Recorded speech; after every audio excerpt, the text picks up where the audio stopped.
Wong. He's the owner of Mountain View Farms, and he's who I get my pigs from for our pork. So thanks for coming, David. Oh, thank you for having us. Awesome. So I wanted to start out. You've shared with me so many cool stories about the farm, your life, the history of the farm, and I want to get this going. I usually do it an hour, but we can go as long as we want. And I wanted to start out with you just giving us a background of like growing up and what your farm used to look like, and just kind of a backstory of what it was before it was Mountain View Farms. We were originally a dairy farm in Hawaii. We were one of the largest and most efficient dairy operations. And somewhere around 2008, the state decided that they didn't want any more cows on Oahu. So we were ordered to shut down, and we sat idle for about 4 years trying to figure out what is sustainable. What do we do with the land? And we could not come up with a viable plan that made that could achieve sustainability and meet the economic requirements. And that is basically the difficulty of operating in Hawaii, because everything is imported. So therefore, and we're in global competition with food products from all over the world. So nothing made sense. We couldn't factor out something that would be reasonable and met the requirements that we had set up. So then in 2011, I came across a program that I thought could meet the requirements, but it was totally unconventional and totally no one in the United States is doing it. So we went east and started to learn it, basically from Korea and Japan.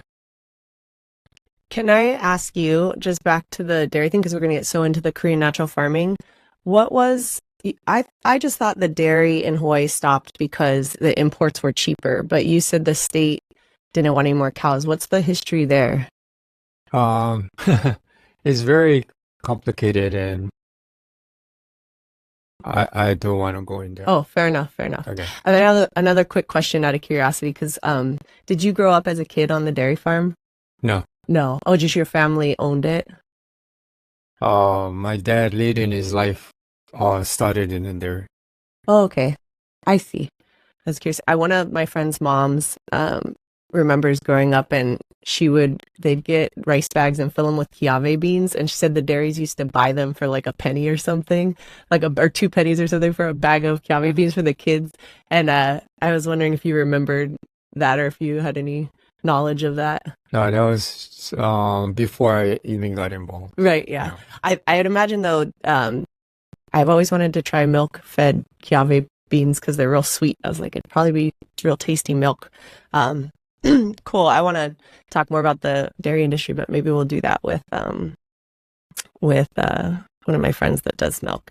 So you got to this point where you started learning about Korean natural farming, and I love the story there because you went deep into it. You met with Master Cho, and a lot of my listeners might be familiar with Korean natural farming, but can you describe that a little bit, that progression and evolution of you learning Korean natural farming?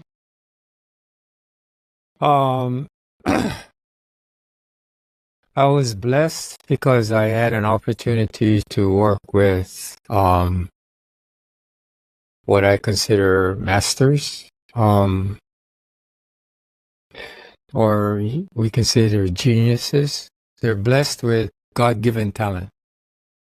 So I had worked with a master before, and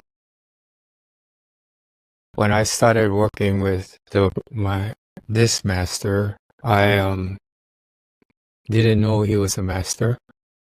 And he was teaching a class, and I went through 5 days of classes. I could understand what he was talking about in English, but I didn't understand the logic.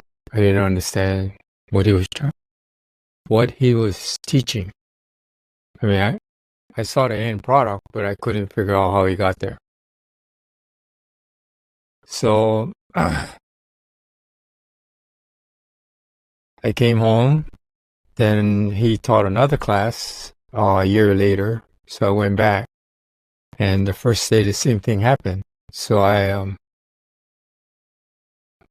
asked him if we could have breakfast, and we had breakfast the next morning.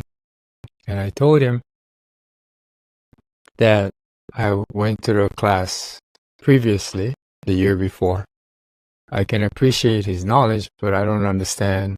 I mean, I can understand the English, but I don't understand the logic. So he was kind enough to tell me that every morning we would have breakfast.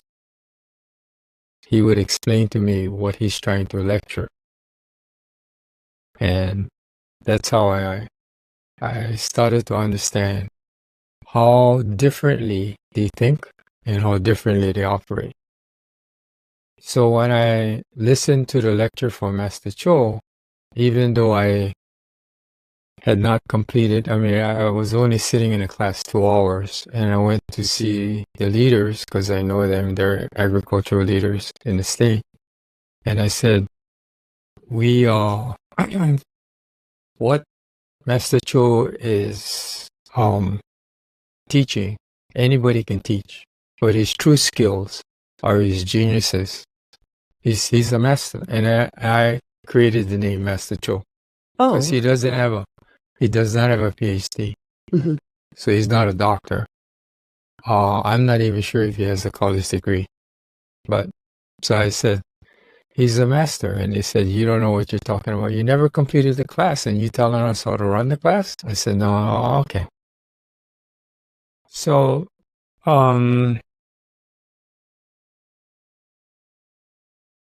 So he taught 2 days in Hilo and 3 days in Hilo and 2 days in Kona. So there was a transition period where we drove over through Waimea to Kona.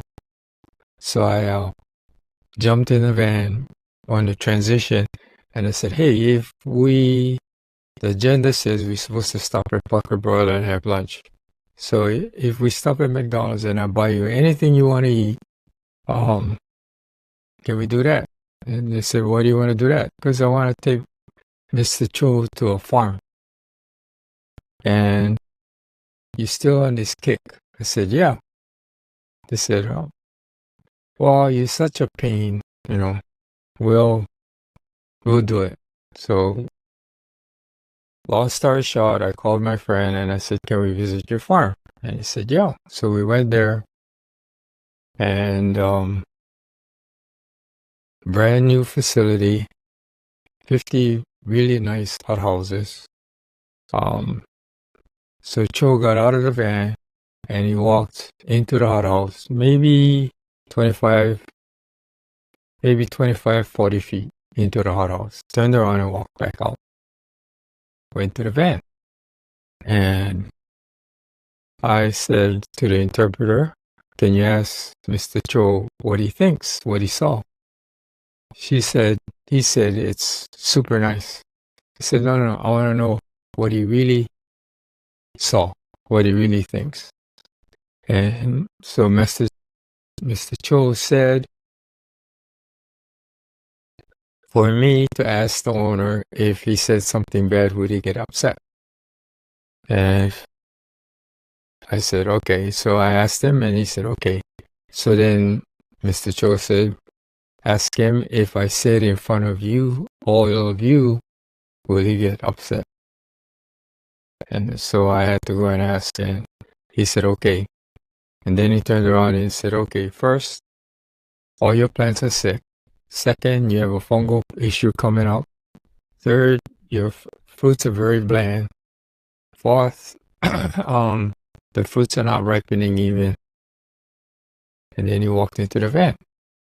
And all my friends said, how in the world can he do that? He never took a soil sample. He never took a tissue sample. He never tasted the product. This is all hogwash. So I said, okay.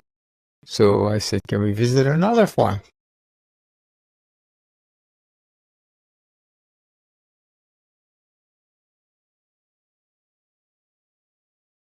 And they reluctantly agreed to go and visit another farm. So we went to an ornamental farm. So I told the owner for her to show Mr. Cho her sickest plant and he can fix it. So she ran way back into the other hothouses and we walked in, and the first hothouse we walked into was the seedlings hothouse. So he walked in the same, probably 40 feet. And then he stopped and he said, bring your friend here. And I said, but I asked her to show you the sickest plant. He said, no, bring her here. So I ran in the back, got her to come in the front. And he said, ask her if we can take the plant out of the pot. Oh, I'm sorry. Before we got there, he said, what did I think of the plants? And the plants were super green, overflowing the pot. So I said, they're really nice. They're going well. And he shook his head, looked down on the ground. And then he said, ask your friend if we can take the plant out of the pot. So I said, she said, okay. And then he said, 50% of the roots will be black. Just standing there looking at it, and he said 50% of the roots would be black. Well, he was wrong. 60% of the roots were black. Okay, so, and then he turned around and walked in the van. So, one of the things when you're working with masters that I learned was you cannot ask too many questions. And, we're all trained in the Western logic linearly. So it's why? And that's how we problem solve. But in the East, or when you're working with masters, you have to be careful, because if you ask too many questions, their position is, it's so common sense. And if you cannot see it, then you're not smart enough. And I don't want to work with you. So I had to kind of guard against that. So several days later, at a cocktail reception, he was drinking a fair amount of wine. So I asked him, okay, so the point, why are the plant's roots all black? And he didn't answer.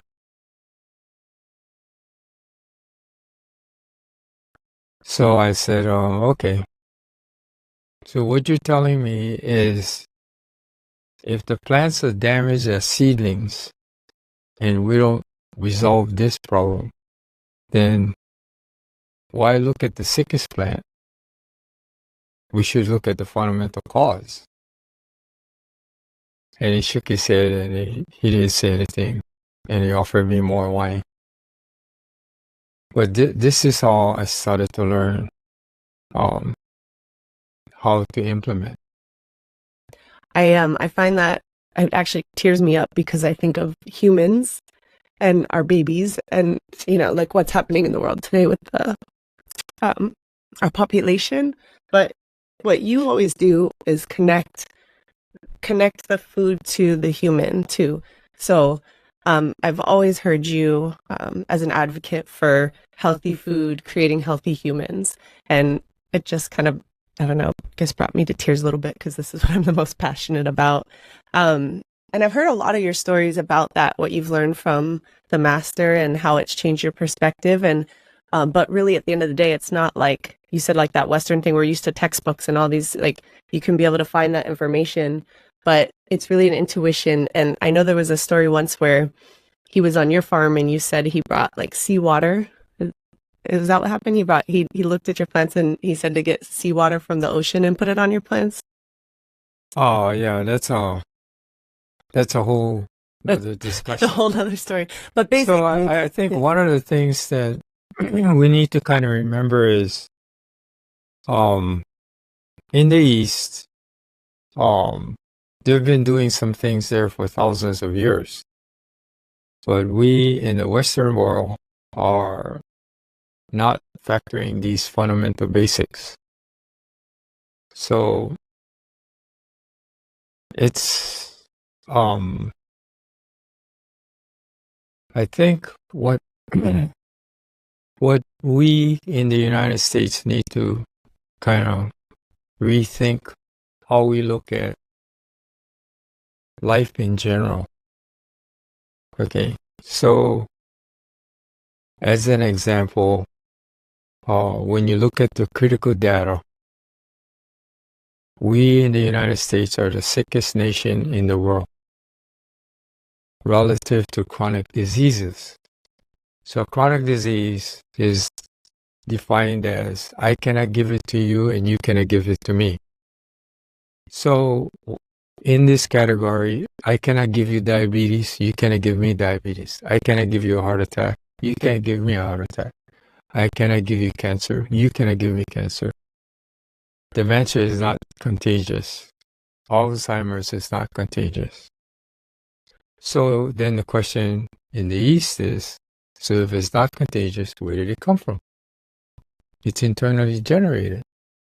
So the comment in the discussions I've been having with them is, we don't understand you Westerners. You say I was perfectly healthy until I got diagnosed with cancer, was perfectly healthy until I got a heart attack. The answer is you were not healthy for at least 10 years, and in cancer, probably 15. So you were sick for 10 years, and then it got to the point where the heart attack occurred. Or you were sick for 15 years, and then the cancer shows up. It was there all the time, and just getting worse and worse and worse. That's the reality.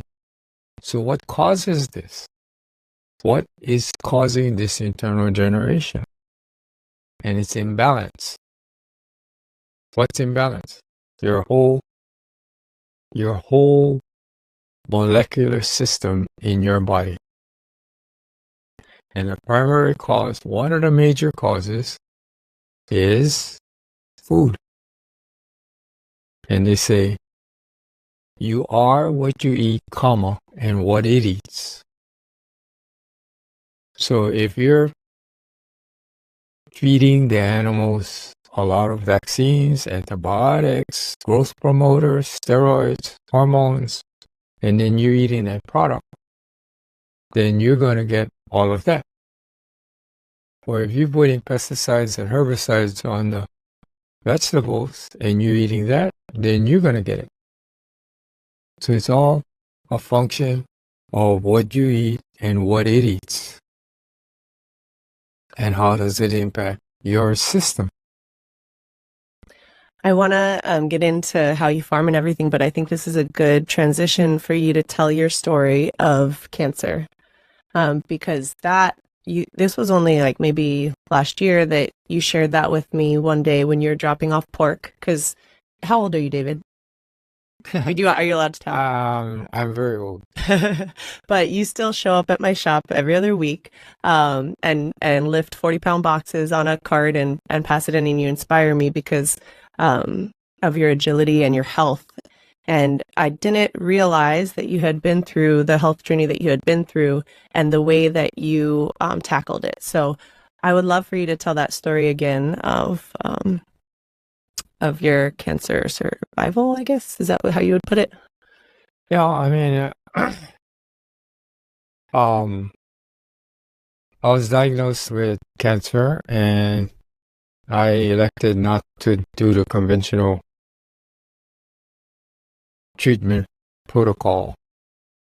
So I basically followed the Eastern approach of eating super clean food and addressing all of the lifestyle factors. So the Eastern world thinks or believes that super clean food is critical for your microbiome, and our microbiome is 80% of our immunity is created by our microbiome. So the East feels that we need to understand what impacts your microbiome so your immunity can rebalance your body. So food is a critical factor.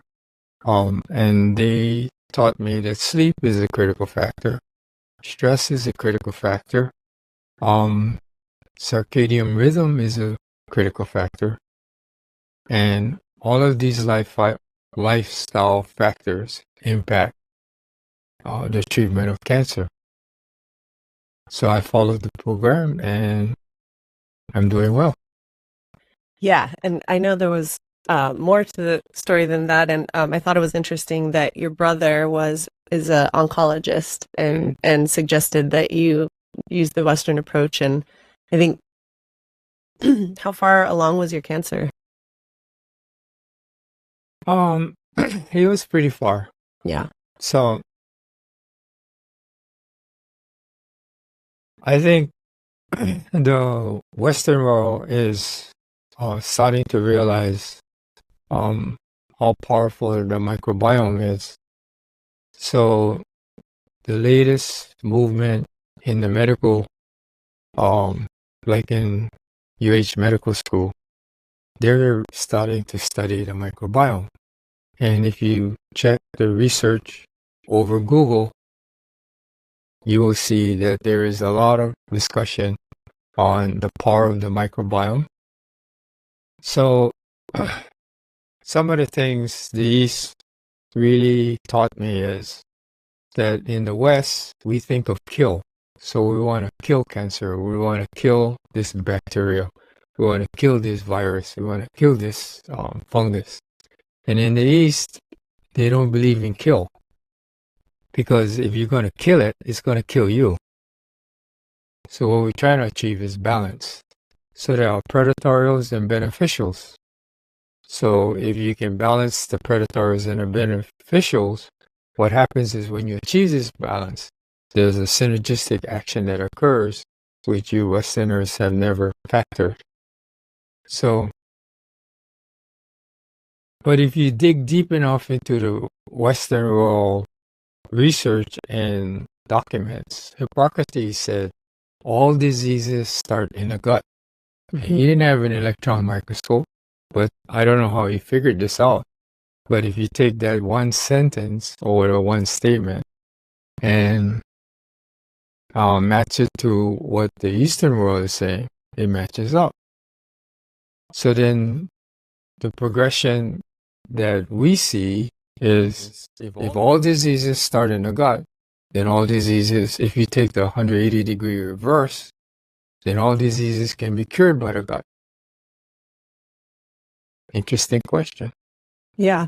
And I noticed, or I've heard that the current research that's happening right now, when they have findings that are starting to hold true because enough research is proving this, it still takes like 17 years for that to go into practice. So right now, the way we treat people is kind of like 17 years behind what we're finding out today.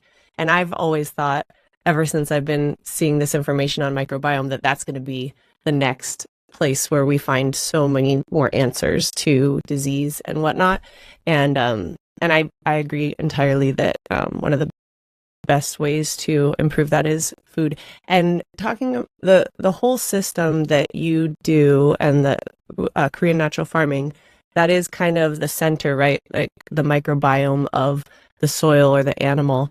And so can you talk about, your farm has got the piggery, but you also have, was it 10 acres of moringa? Is that what? Yes. So kind of describe your farm and then how you farm with the intention of a balance of a healthy microbiome, because it's so different than conventional and it's so different than organic. So like I know you've kind of broken those up, describing conventional versus organic versus what you do. Okay, conventional, we're using a lot of chemicals.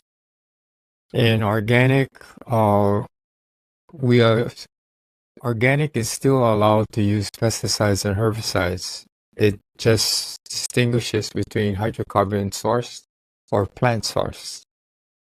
Okay, and the farming that we're doing is actually classified as biodynamic. So we're not using any chemicals, whether it's from plant-based or hydrocarbon-based.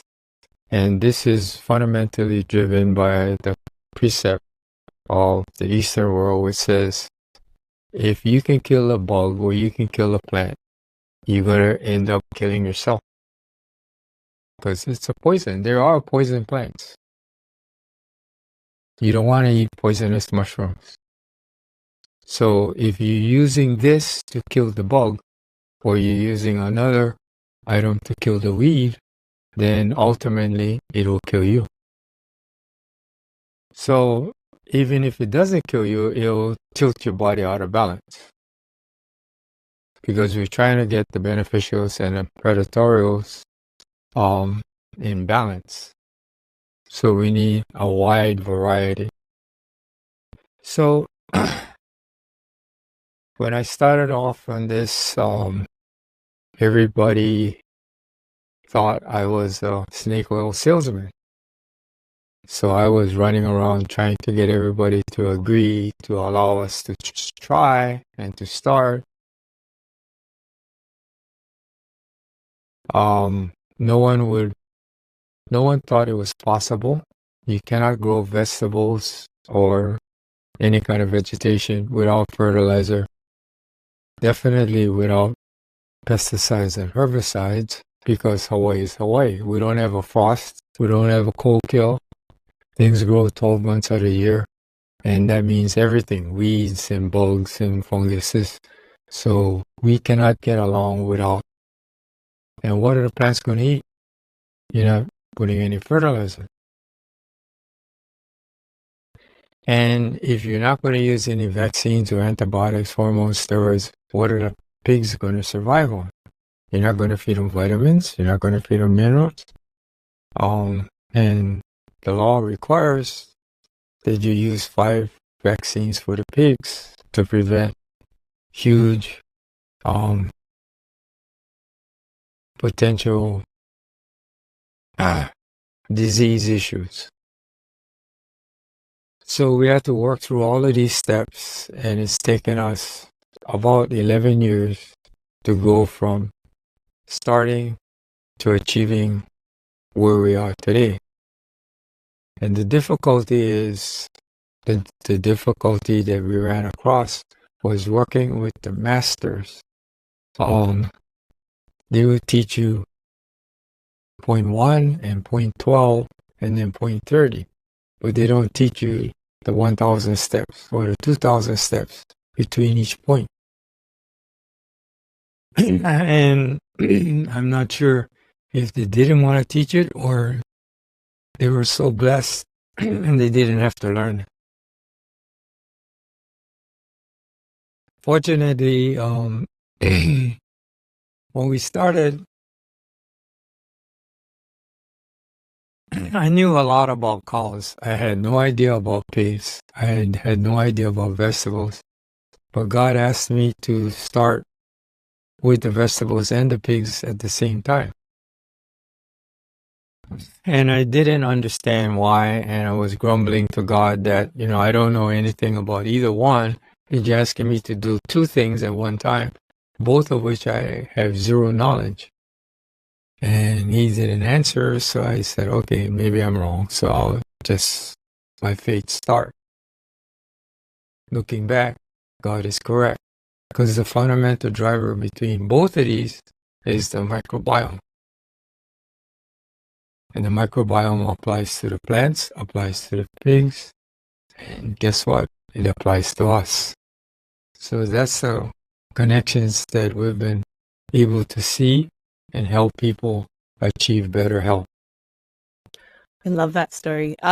So for my listeners who haven't seen this, and I'll probably put some pictures on when I post about it at some point, but when I go to your farm, I'll just describe a few things from my experience is I've surfed Miley Point, and in Miley, there's pig farms up in the valley. And I've surfed Miley Point when the wind's blowing, and I can smell those pig farms, and it's miles away when I'm out surfing. And then when I drive up to your farm in Waianae Valley, I can't smell the pigs. And I think you might have mentioned that at some point. I was like, yeah, right, you know. And I remember pulling up. You couldn't see the pigs because the side of the building was in the way. And I parked, and I was like, you really can't smell the pigs. And it was really shortly before that I had been out surfing. I could smell the ones from Miley Point miles away. And so you have basically where the dairy cattle used to be kind of like open roof. What would you call what the pigs are under? It's like open roof. Mm-hmm. I don't know. It's just got a big roof, but it's like open. And you have large pens that are a deep litter system. And if somebody wants to see this, you can just search deep litter system, Korean natural farming pig, and it'll give you, there's a lot of videos to see it, but it's basically a living floor. And if you want to describe that, you can. And I saw you had big bubbly tanks, which that's basically, you guys, the kind of the probiotics, the tanks, raising probiotics. And I think I remember you saying you're inoculating like daily or weekly or you're like using this probiotic mixture to keep the microbiome going, or I'm sure there's so much more to it. Yeah, you want to seed it correctly, and once you seed it, you need time because the microbes need time to grow. Because of the way we farm conventionally, we basically are working in a sterile environment because we put so much fertilizer, pesticides, and herbicides that you kill all of microbes in the ground. So what we're doing is we are rebuilding the natural health, the soil, and letting nature or God do the balancing. Yeah. So the experience I had before that on a more conventional style pig farm was like cement floors that the animals are on, small pens. Some of them can't even turn around. And a manure lagoon. And I remember this one farmer saying, oh yeah, well, David's pigs are real dirty. And you probably find that funny. But these pigs were really clean because every day they spray down the pigs. And all that water with all the manure goes into a manure lagoon.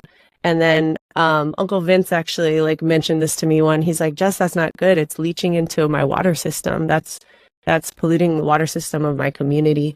And it's when I really was trying to find you too, because I was like, I need to get your pigs. I don't want to support that sort of a system.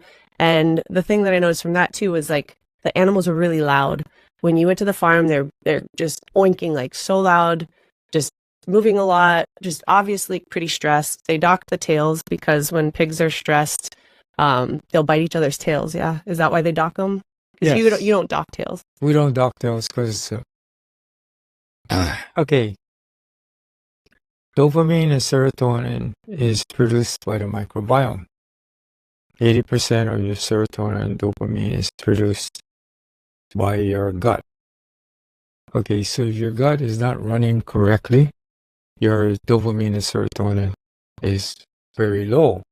So therefore, that contributes to stress.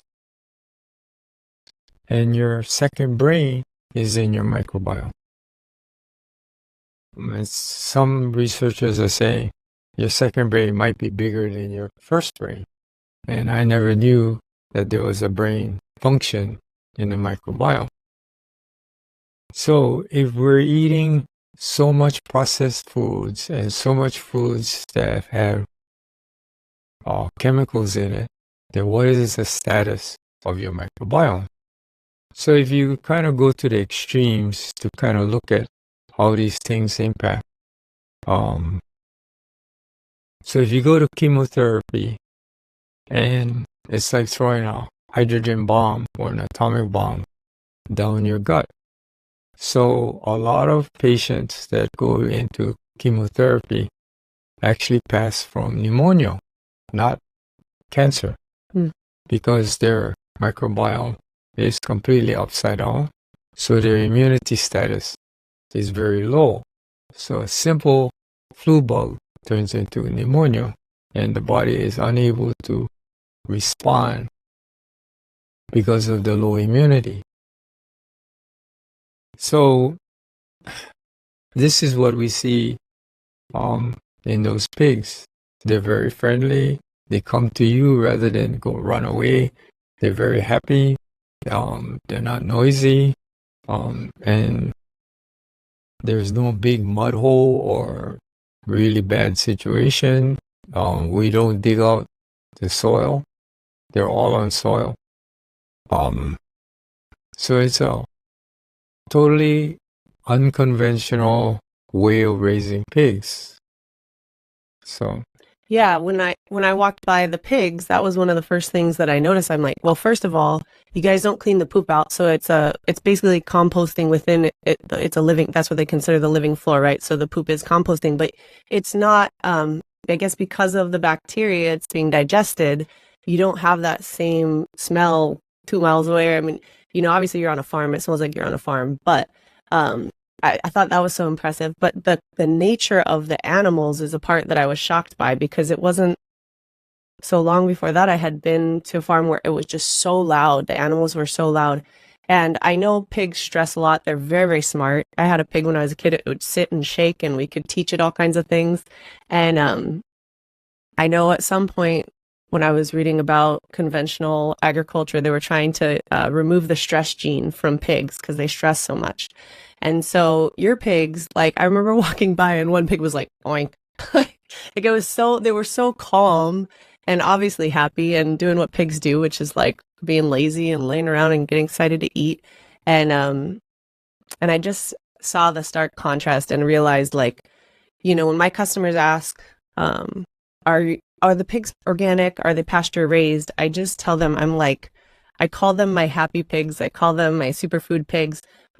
They don't qualify for either of those things, but the system that you've created makes so much sense because, first of all, Hawaii and the amount of land that you would need to pasture a pig that digs in roots and makes mud all day long is like it. I mean, that you can speak on that. But there's another factor that you are converting food waste to high quality protein. So maybe you could speak on,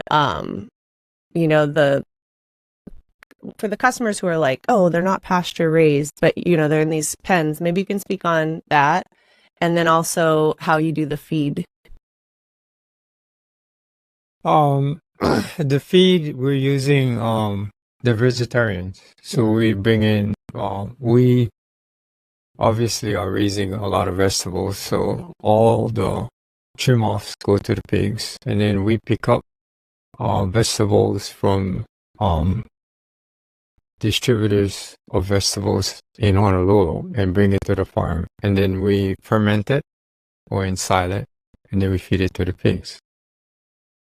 So I think sometimes when we get into the Western logic of going into microanalyzing, we miss a lot. So I think one of the issues not the issues, but we need to kind of recognize how important the microbiome is to our planet, to our lifestyle. So these are issues that are critically important. So let me address it in a little different format. Okay, so on the plants, we make them work. We don't give them any fertilizer. So they have to, the Eastern people say, when you put fertilizer, it's like taking a baby to a buffet line. You're giving them more food than they could ever eat. So that's why the weeds are growing. Yeah. And then you're giving them food they can't really digest. So if you're taking a young baby or a seedling and you're feeding them prime rib, it's not really functioning. So who you put it in the ground, who's going to eat that? And you're creating an imbalance in the soil. So what happens is the plants are not that strong. Okay. So then you have to protect them because they're low immunity. So you have to put pesticides and herbicides to keep them. And you're the one that's growing all the weeds. Okay, so I was blessed. My wife gave me the opportunity to go to the Shinto shrine in Japan. She made the arrangements so we could actually work through the bamboo forest at the Shinto shrine. 500 years old, never been fertilized, never been pesticide, never been herbicide. And the only thing they do is prune it. And these trees are super fantastic. They're growing super well. There's no weeds, there's no grass on the soil. And the plants are growing super well. And then she got us to be able to go to the Buddhist temple, walk through the 1,000-year-old black pine tree forest. Same thing. This is Crusader days now. And there's no fertilizer, no pesticides, no herbicides. So we got to ask ourselves, this is many generations, many different generations have come and gone. Many different men have come and gone. The plants are still doing well. And man has not been involved. So should man get involved or should man step out? But the question really is, how did this happen? And why did it happen? And how can we learn from this? And that's what we're trying to do on the farm. We're trying to build plants that are super healthy, high in immunity. You're eating a very healthy, high immunity product, whether it's the vegetables or the pork. I think that's the question we need to ask. So in the United States, we interpret the consumer, which drives the market. Every consumer votes with their dollar.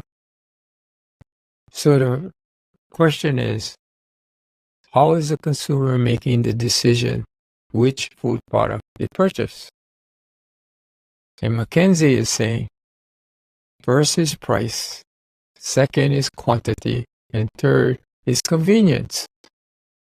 So it's price, quantity, and convenience. Now you can move these items around, but that's basically how we're making our decisions.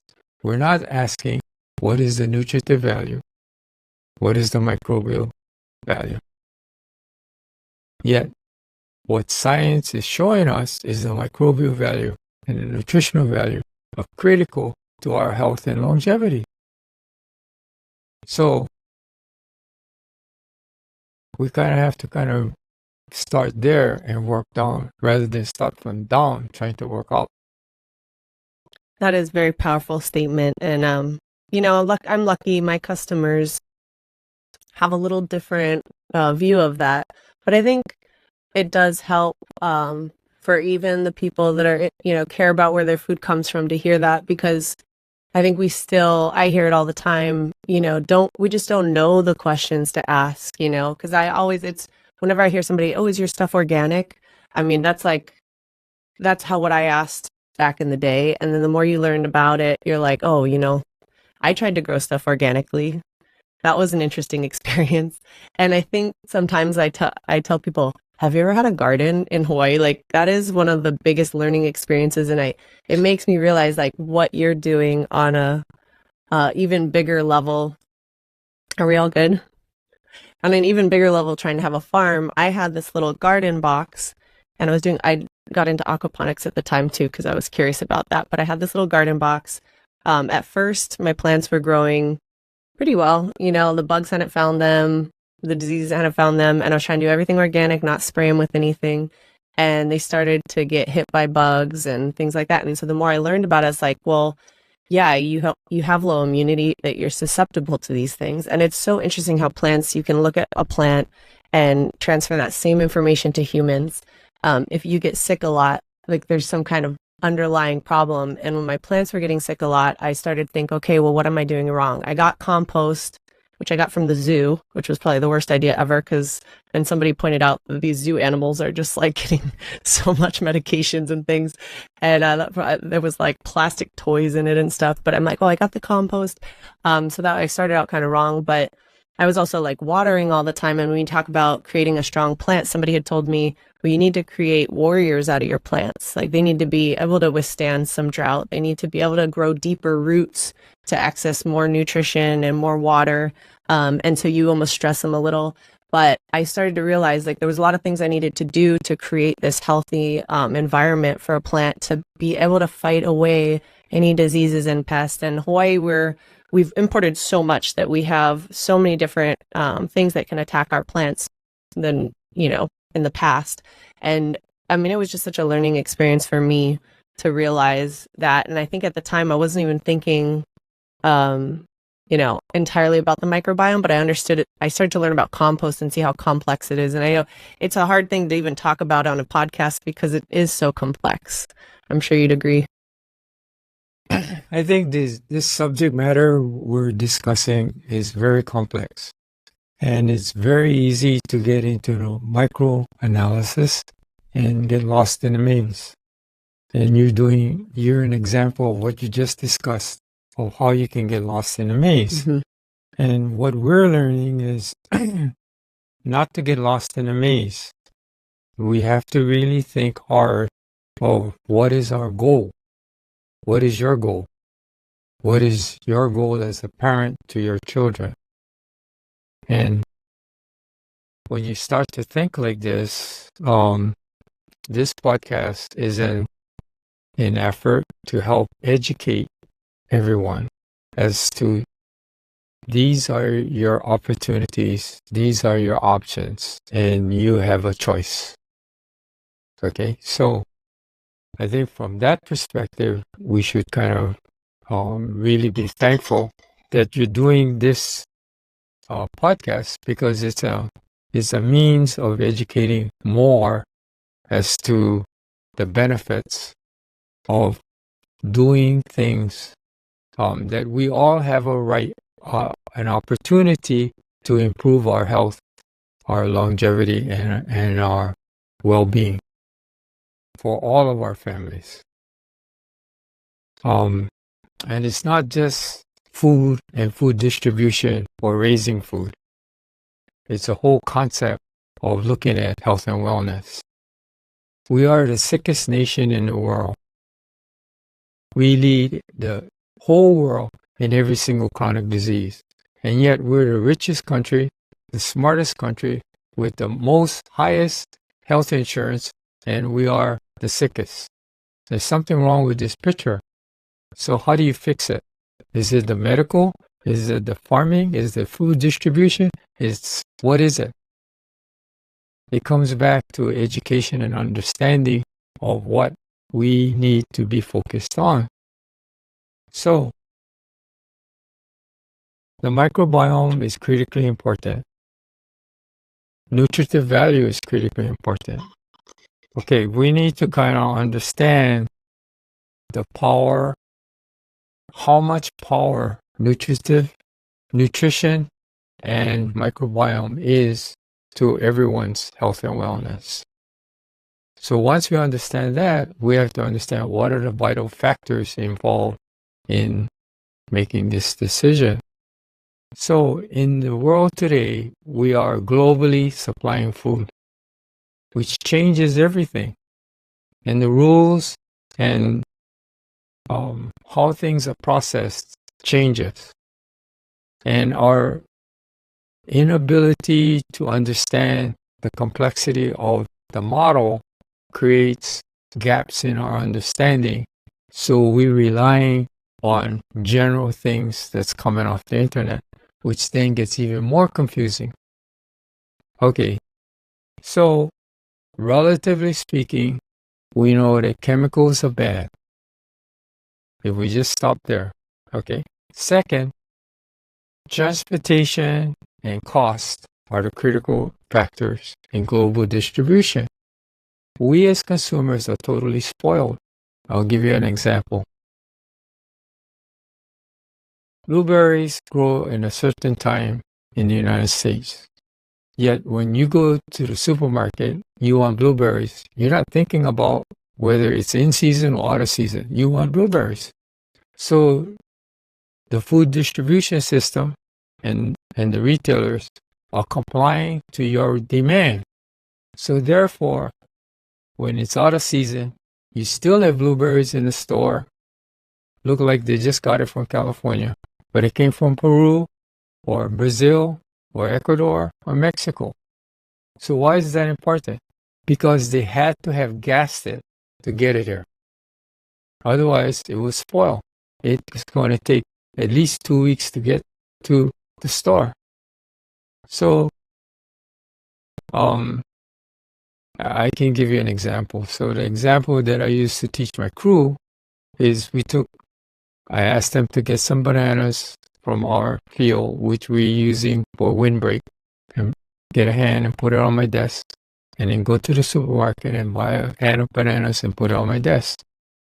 So the next day I brought the crew in and I said, okay, what do you guys see? And they started laughing. They said, you're joking, huh, boss? This is bananas. I said, no, try to describe it. Well, ours is kind of 1/3 ripe, 1/3 half ripe, and 1/3 green. But the one from the store, perfect. 100% ripe, beautiful, nice and yellow, no blemish. Okay, great. 10 days later, I bring them back in. I said, what do you guys see?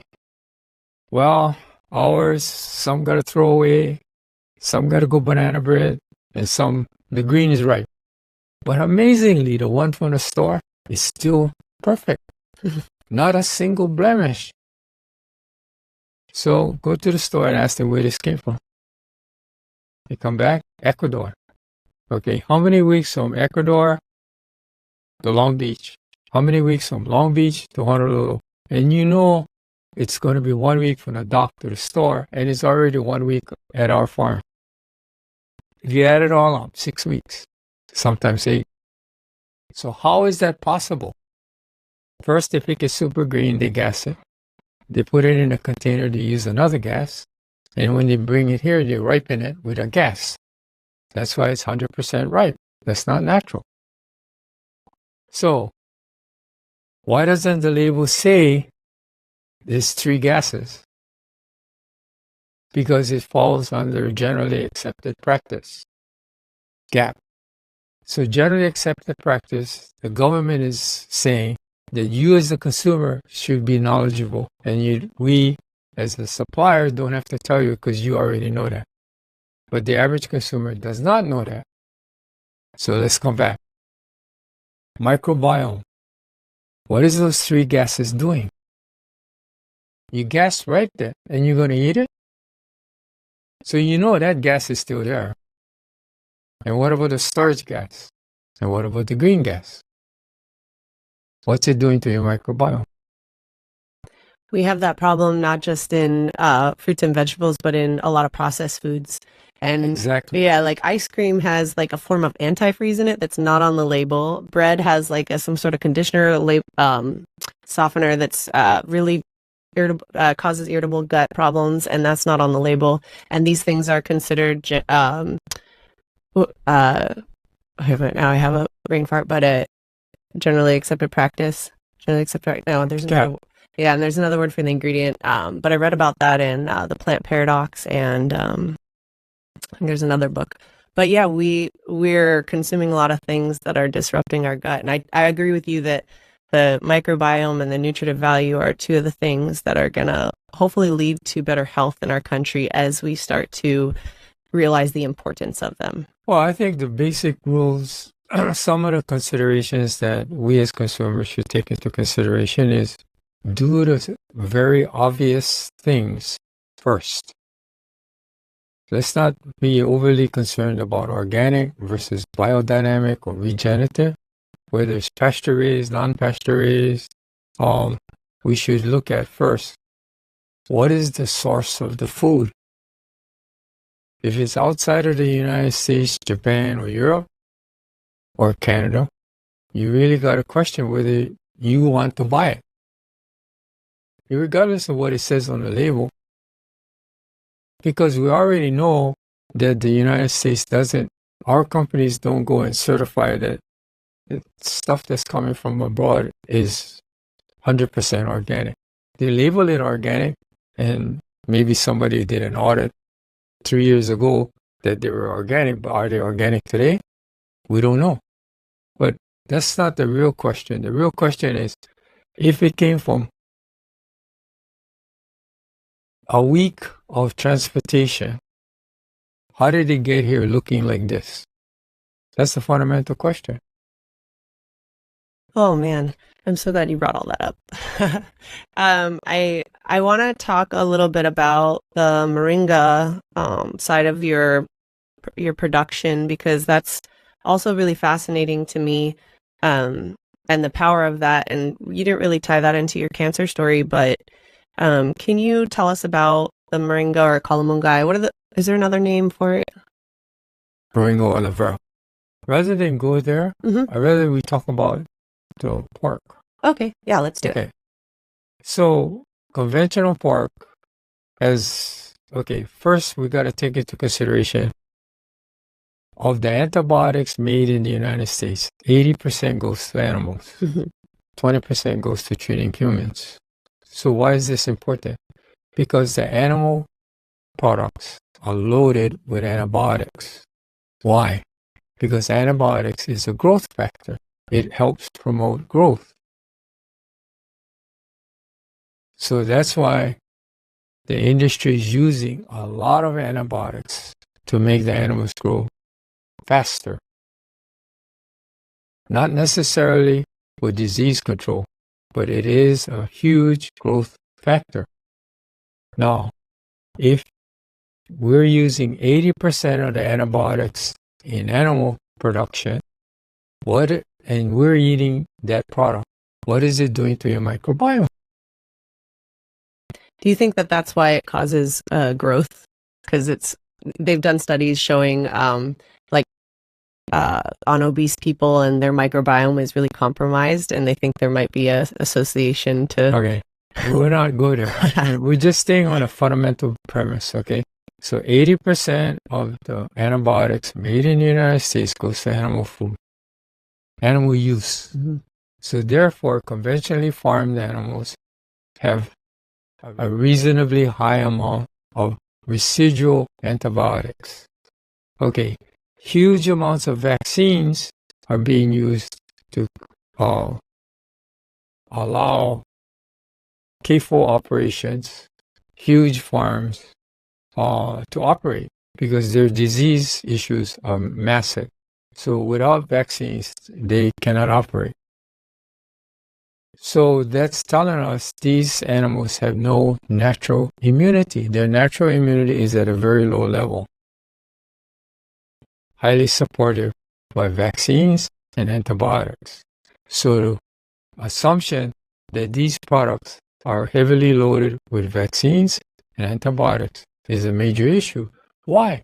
Because what does those two items do to your microbiome?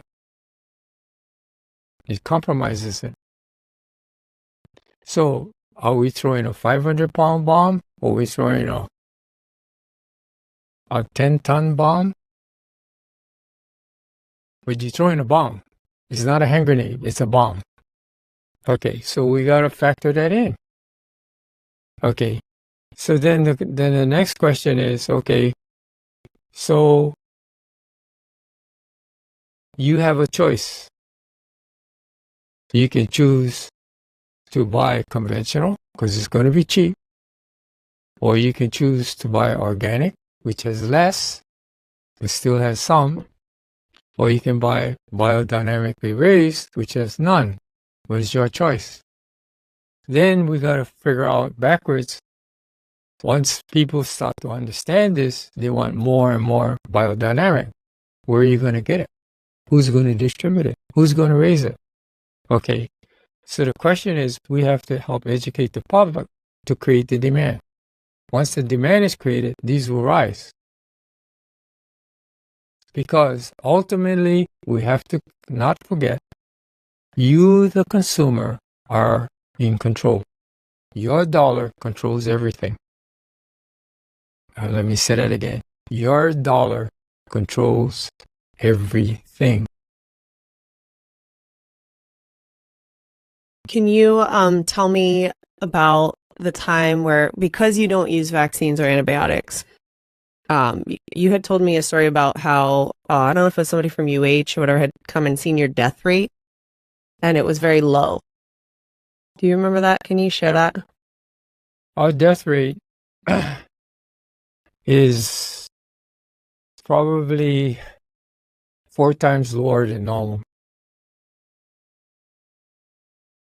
So first of all, our because we're not vaccinating, we have to sign a whole bunch of papers to do certain things if the disease broke out. Okay, what's important is our neighbor. We had this case where our neighbor had a viral outbreak of a disease that they vaccinated for. Okay, so immediately under the rules that we were agreed to operate, we were quarantined because we had no vaccine for that disease. So therefore, the assumption is we're going to get it. So we have to be quarantined. Nothing goes in, nothing comes out.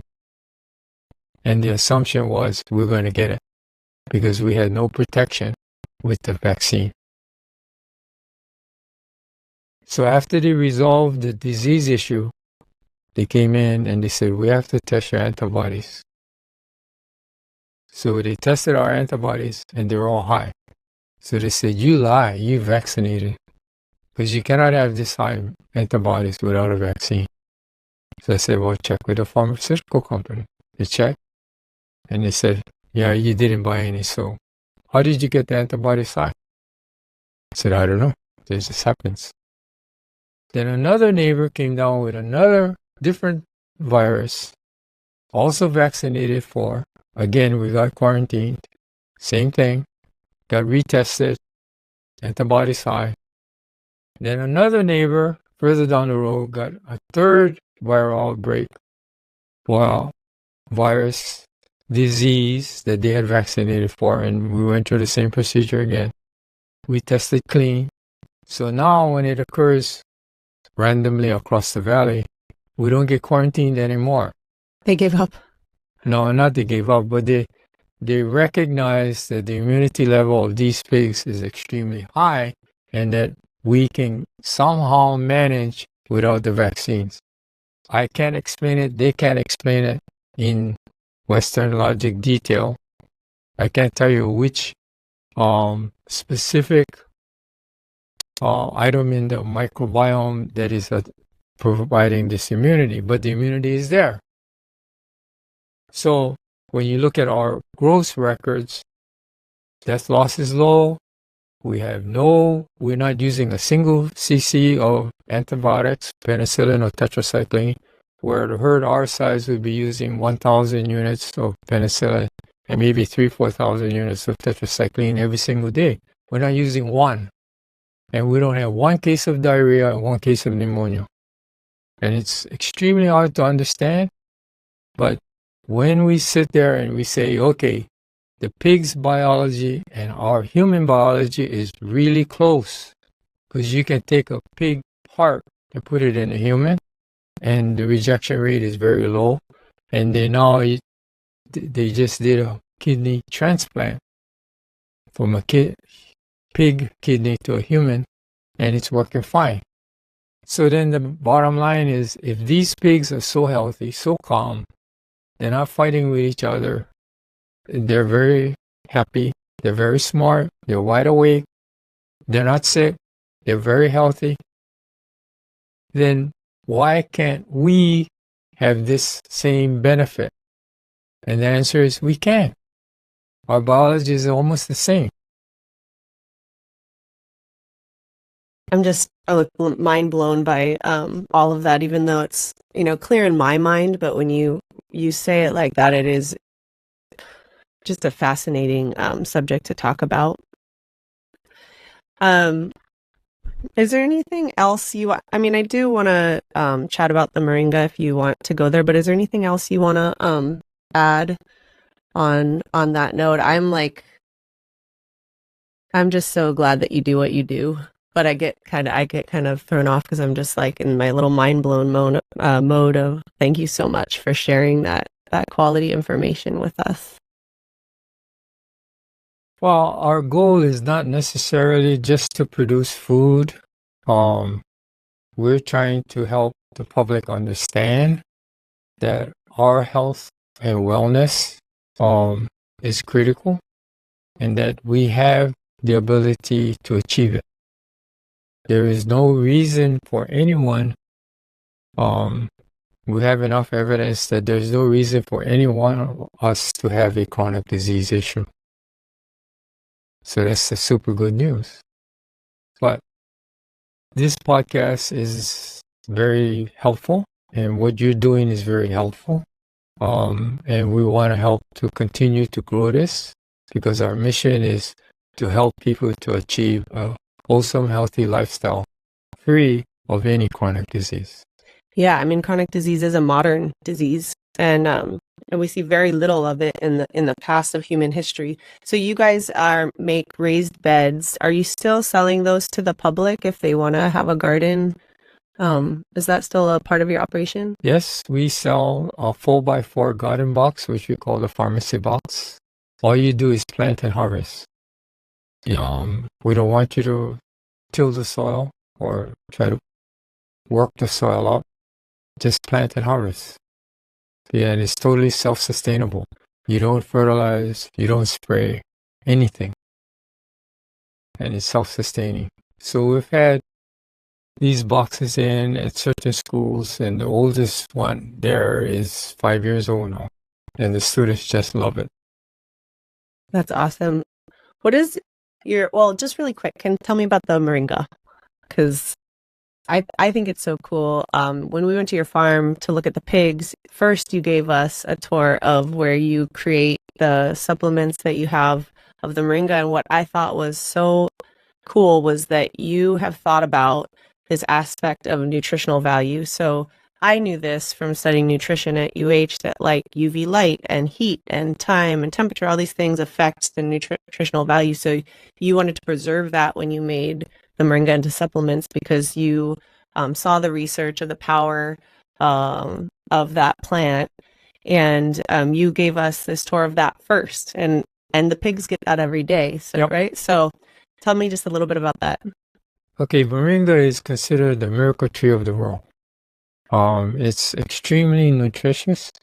It is extremely high microbial value. So it's one of the few plants that has, well, it's the only plant that has all 7 critical amino acids from a vegetarian standpoint. So humans need 7 amino acids, and the moringa has all 7. It's the only plant that has all 7. So because of the way we're raising it biodynamically, its microbial content is extremely high. But conventional moringa is run through a dehydrator and then a grinder. So the whole process takes them probably 15 to 30 minutes and they're done.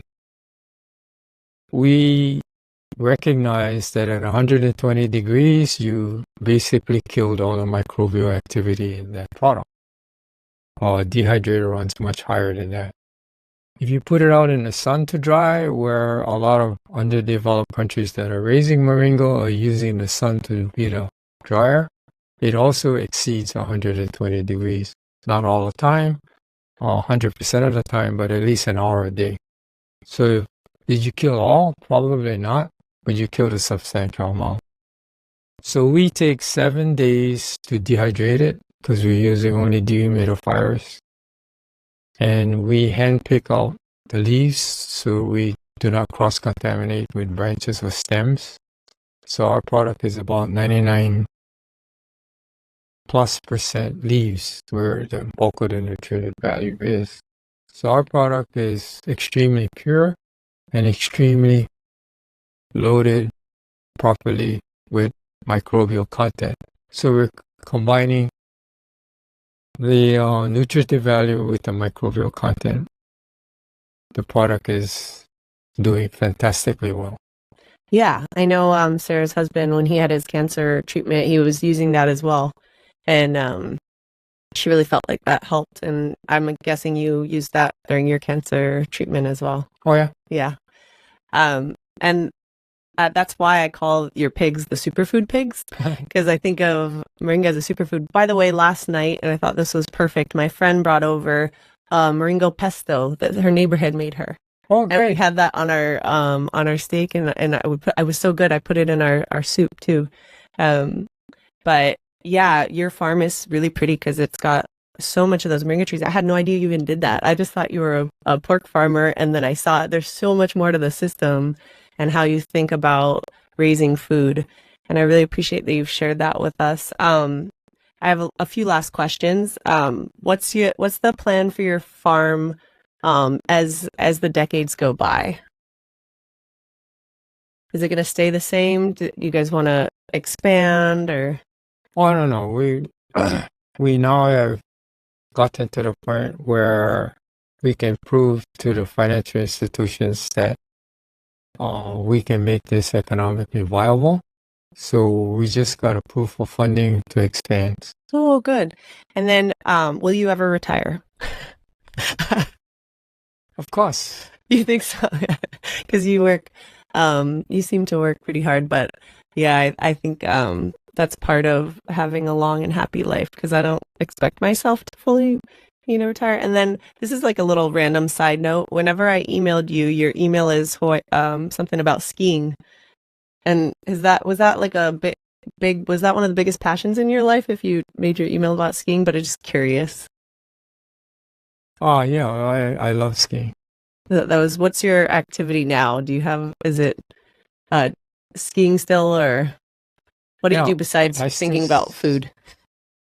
I still ski. Oh, that's awesome. That is awesome. So anything else? I could sit and talk to you forever, David. I love hearing the stories and the way that you think about anything, but anything else? No, I thank you for doing this. I thank you for the opportunity to be able to make more information available to the general public. It's quite encouraging to see more and more medical professionals, doctors, in the medical school coming to the realization that the microbiome is super critical in our health and wellness. Thank you so much for giving us product that we can trust. I am so happy. And for any listeners, if you have any other questions, please feel free to visit our Instagram at Forage Hawaii Podcast or Forage High Podcast, and drop us a DM, because I'd love to answer any questions and I can get any more information out of David that you guys want to hear. So yeah, I guess that's a wrap. And thank you so much, David. Thank you. Thank you for being a super good distributor and making the products available to the public, the consuming public, and taking time to, like this podcast, to help the public understand the true values of food. Thank you. And thank you, Josh, the guy behind the scenes. That's a wrap. Awesome. Thank you, David. I can't believe I cried. I'm all emotional. I don't